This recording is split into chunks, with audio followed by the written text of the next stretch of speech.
Hi, my name is Melissa Manwaring. I'm sorry I am fighting a cold, but hopefully everyone will be able to understand me. This is for my first learning interaction for my family practicum class. As I go through the reading and I'm learning about this, a lot of connections are being made between classes I've taken in this class, which is good because that's what's supposed to happen. And I was worried that I wouldn't be able to remember a lot of things from the other class, but from other classes. But now that this reading's pulling it together, it's really neat to see. I really liked the questions, the reading questions, and so that's kind of where I've based a lot of my outline. So the first question was, in what capacity do you see yourself getting involved with strengthening marriages and families through FLE? I personally see myself being involved my entire life. Family life education is an important thing to me. I feel like being an advocate is so important. Um, I love to blog. I like to do things that can encourage people to make right choices and to help people in marriages and to just help people in general. So I think there's no doubt in my mind that that's what I want to do. A lot of my concern though was that I don't know how sometimes. It's a little overwhelming, and that's when the connection started going with my child advocacy class. We learned about how we can get involved with the United Nations organization, how we can blog for them, or we can set programs and they give you opportunities to help other people. And that was one way I remembered. And another way I remember was my community class. And it taught me how to get out in the community and to ask questions and to be a part of that community and help others and to not be so shy, but really step out of your comfort zone.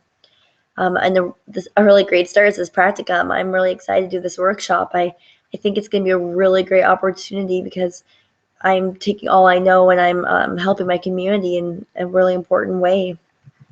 The next question that I really liked was, what specific strengths, abilities, and expertise do you have that would enable you to play a role in taking family life education to the undeserved group that often need family life education the most? So the three things I could think of was I care. I think a big part of having strength in this kind of career and also just being able to be a family life educator is that you have to care about people. If you don't care, then you're not sincere, and people don't trust people who are not sincere. Another one is I'm honest. I believe that honesty is a huge thing when it comes to this. Like, I don't want to sugarcoat anything. I think I've learned that from my other classes, that you have to be honest with your clients, answer that you care. Something that I am a little bit concerned about with that is, though, is my weakness is diverse cultures. I kind of lived in Caucasian groups. I don't know a lot about different cultures or races. And I think that's something that I really would need to research because I'm just a little concerned about it. But yeah, overall, I think my strengths, just that I care and I'm honest, will really help me. So a question I thought as I was reading through the introduction week is, why do I need to learn about history of things? I have a hard time with that sometimes. All my classes I've had to read about the history, and it's kind of boring to me. But as I was reading about the history in FLE, I was learning a lot. And I thought, things started clicking to me. And I thought, this is why this is important, is because to know the past of something connects it to the future. And I really like that. I don't know, it might be off topic or not, but it helped me appreciate more of the history of FLE, so I know what it's been through, and so I can keep helping improve it in society. Um, Also, web-based FLE was something that really interested me. I'm really interested in encouraging people to do well through social media. I think social media is a great thing when you use it right, and FLE can be a huge part of that. And I would want to even increase that more and start doing more to help that get out there, because so many people learn things with social media.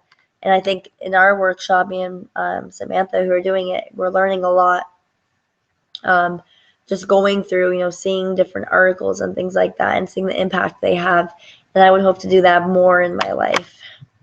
So week one, again, I just went with the questions, with reflective questions. So the first one I really want to answer was, why is it so critical to be thorough in identifying the problems or need of the target audience? So from the reading, I like the quote that said, family life educators will wisely survey individual targeted communities to learn of their specific problems and needs to ensure the socio-cultural at their program. I really like that because if you're going to do a practicum on something, you want to do it for something that people are going to understand. You you want it to be interesting to them. You want it to really help them. If they don't care about it, or if it's not something they need, they're not going to listen. Um, I'm the same way. I wouldn't want to listen.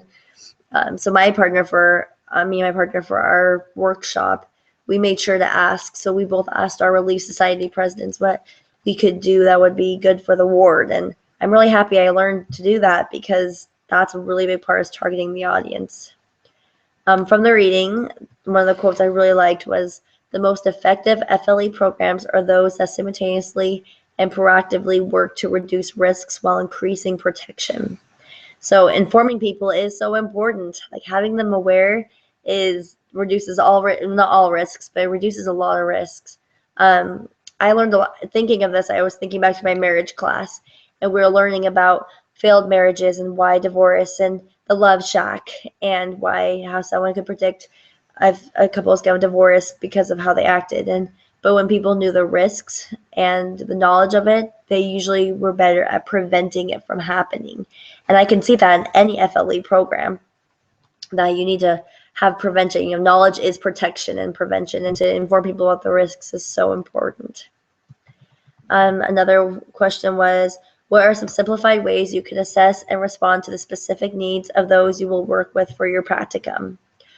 I was trying to brainstorm with this, and it was a little hard, but having a floor open to talk, I think a discussion is important because then people talk about what they want to be open to talk and respond about various subjects. Like be prepared. I need to be prepared for my audience. And then make myself available outside my workshop is really important just in case they didn't feel comfortable.